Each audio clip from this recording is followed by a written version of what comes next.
मौके पर चौका मार दो, हवा का रुख देखो और उसी दिशा में बहने लगो। दिल में बेशक दर्द और विरोध हो, पार्टी और नेताओं से पीढ़ियों के संबंधों का हवाला देने लगो। सरकार आती दिख रही हो तो जैसे तैसे टिकट का जुगाड़ बैठा लो। विधायक बन जाओ, फिर क्या है, बस बल्ले बल्ले। जी हां, मैं हूं सोनल दहिया, आप देख रहे हैं द चबूतरा। चुनावी गुलझट में आज हम एक खास गुलझट लेकर आए हैं, ऐसी गुलझट जिसकी इन दिनों खूब चर्चा है। हरियाणा में विधानसभा चुनावों की घोषणा हो चुकी है और इस बार अभी तक ड्राइविंग सीट पर कांग्रेस दिख रही है। यही कारण है कि कांग्रेस से टिकट मांगने वालों की तादाद भी अप्रत्याशित रूप से बढ़ी है। बात वही है, टिकट का जुगाड़ बैठा लो, फिर बल्ले बल्ले।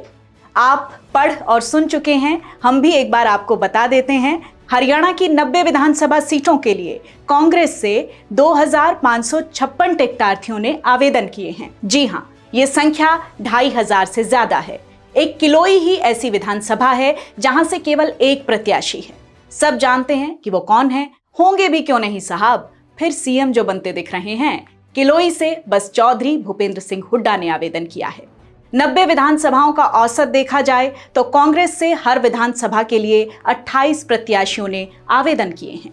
खास बात यह है कि इस बार बहुत से नए चेहरे टिकट के लिए आगे आए हैं और कई ऐसे स्थानों से आगे आए हैं जहां से कांग्रेस के दिग्गज चुनाव लड़ते आ रहे हैं।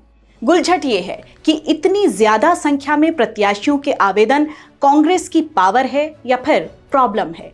अब कांग्रेस को खुश करने वाला तथ्य तो ये है कि टिकट उस पार्टी के लिए ज्यादा मांगे जाते हैं जिसकी सरकार बनने वाली हो, और समस्या ये है कि टिकट तो हर विधानसभा में एक ही को दी जाएगी। बाकी को मैनेज कैसे किया जाए, ये एक बड़ा सवाल है।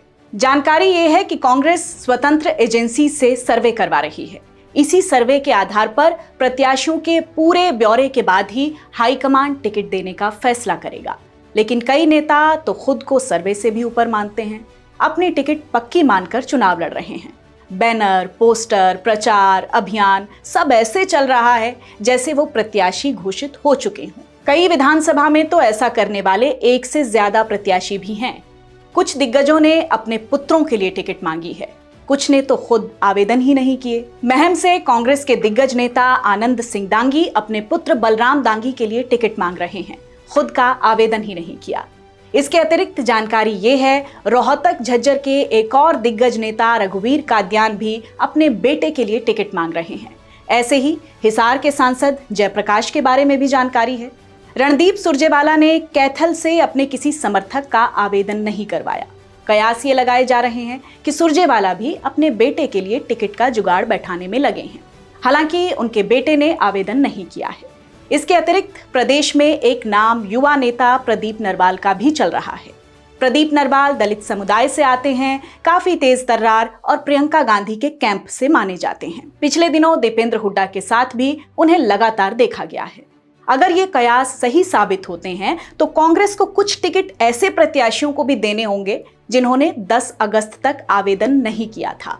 ये भी संभव है कि अपने बेटों के लिए टिकट मांग रहे कुछ दिग्गजों को खुद ही चुनाव लड़ना पड़े। कुछ प्रत्याशी ऐसे हैं जो लंबे समय से अपनी विधानसभाओं में सक्रिय हैं, भारी खर्चा कर चुके हैं, उनका चुनाव लड़ना तो फाइनल ही है। बेशक निर्दलीय या फिर किसी अन्य दल से लड़ें। टिकट की आस में वो कांग्रेस में आए हैं, आवेदन भी किया है, लेकिन पहले से ही तथाकथित दिग्गज भी यहाँ मौजूद हैं। 2019 के विधानसभा चुनावों में टोहाना विधानसभा से देवेंद्र बबली कांग्रेस के विधायक हो सकते थे यदि उन्हें कांग्रेस टिकट देती तो। इस बार भी ऐसी कई विधानसभाएं हैं जिनमें बवानीखेड़ा और लोहारू विधानसभाओं की खास चर्चा है। तोशाम विधानसभा से एक अलग ही तस्वीर उभर कर आई है। यहां से तो भाजपा के मौजूदा सांसद धर्मवीर सिंह के भाई राजबीर लाला ने कांग्रेस के लिए आवेदन किया है। बता दें कि धर्मवीर सिंह के चुनाव अभियान में भी लाला की भूमिका अग्रणी थी। धर्मवीर और भूपेंद्र हुड्डा के संबंधों की चर्चा भी अक्सर होती रहती है। तोशाम से पूर्व सीएम बंसीलाल के पौत्र अनिरुद्ध चौधरी और भिवानी से पूर्व सांसद चौधरी जगबीर सिंह के पुत्र कमल सिंह ने भी तोशाम से टिकट मांगी है। कमल सिंह की स्वच्छ छवि उनकी ताकत बताई जा रही है।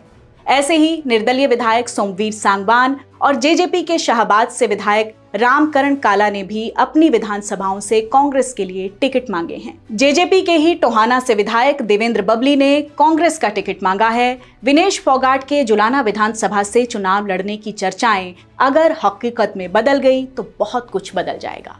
यहां से टिकट की आस लगाए बैठे कांग्रेसियों का क्या होगा? हरियाणा जनसेवक पार्टी के नेता बलराज कुंडू जुलाना विधानसभा से अपनी पत्नी को चुनाव लड़वाने की घोषणा कर चुके हैं। यदि विनेश फोगाट को कांग्रेस चुनाव लड़ने के लिए मना लेती है तो ये देखना दिलचस्प होगा कि रानी उनके समर्थन में अपना नाम वापस लेती हैं या चुनाव मैदान में डटी रहती हैं, क्योंकि बलराज कुंडू विनेश फोगाट को अपनी पार्टी से टिकट देने का ऑफर कर चुके हैं। विनेश ने यदि चुनाव लड़ा तो हमारा मानना है कि वो कांग्रेस को ही ज्यादा पसंद करेंगी। पेरिस से जब विनेश भारत आई तो उनके रोड शो में केवल एक ही प्रमुख राजनेता थे, सांसद दीपेंद्र हुड्डा। अगर फिलहाल देखा जाए तो 30 से ज्यादा विधानसभा ऐसी दिख रही हैं जहां टिकट वितरण कांग्रेस के लिए एक बड़ी चुनौती होने जा रहा है। थोड़ी भी चूक कांग्रेस के लिए भारी पड़ सकती है। ऐसा नहीं है कि ये चुनौती अन्य किसी दल में कम है, लेकिन फिलहाल ड्राइविंग सीट पर कांग्रेस है तो चर्चा उसी की होगी। हालांकि सीधे आवेदन करके कांग्रेस ने आंतरिक लोकतंत्र स्थापित करने का प्रयास किया है। कांग्रेस हाईकमान इस बार युवा चेहरों को चुनाव मैदान में उतारने की बात भी कर चुका है। चौधरी भूपेंद्र सिंह हुड्डा भी दोहरा चुके हैं कि 2 बार चुनाव हार चुके प्रत्याशियों को इस बार टिकट नहीं दी जाएगी। अगर कांग्रेस अपने इस नियम पर खड़ी रही तो निश्चित तौर पर कुछ नए लोगों को मौका मिल सकता है। इधर कांग्रेस हाईकमान वर्तमान समय में 2019 वाली पोजीशन में भी नहीं है। अब हाईकमान मजबूत है। हाईकमान कांग्रेस की गुटबाजी को झेलने में सक्षम दिख रहा है। फिर भी टिकटार्थियों की संख्या चुनौती भी है, क्योंकि 2019 में भाजपा के 75 पार के नारे की हवा निकालने में ज्यादा टिकटार्थियों की भूमिका रही थी। हालात तो ऐसे बन रहे हैं कि कांग्रेस की कुछ टिकटों की घोषणा तो नामांकन की अंतिम तारीख के आसपास हो पाएगी। टिकटार्थियों का जमघट, कांग्रेस की पावर या प्रॉब्लम पर द चबूतरा की गुलझट का ये कार्यक्रम आपको कैसा लगा, हमें कमेंट में अवश्य बताएं ताकि हम आगे सुधार कर सकें। हमारा ये मीडिया प्लेटफॉर्म एकदम नया है। आप हमें लाइक, सब्सक्राइब और शेयर करना भी न भूलें ताकि हमें हिम्मत और हौसला मिलता रहे।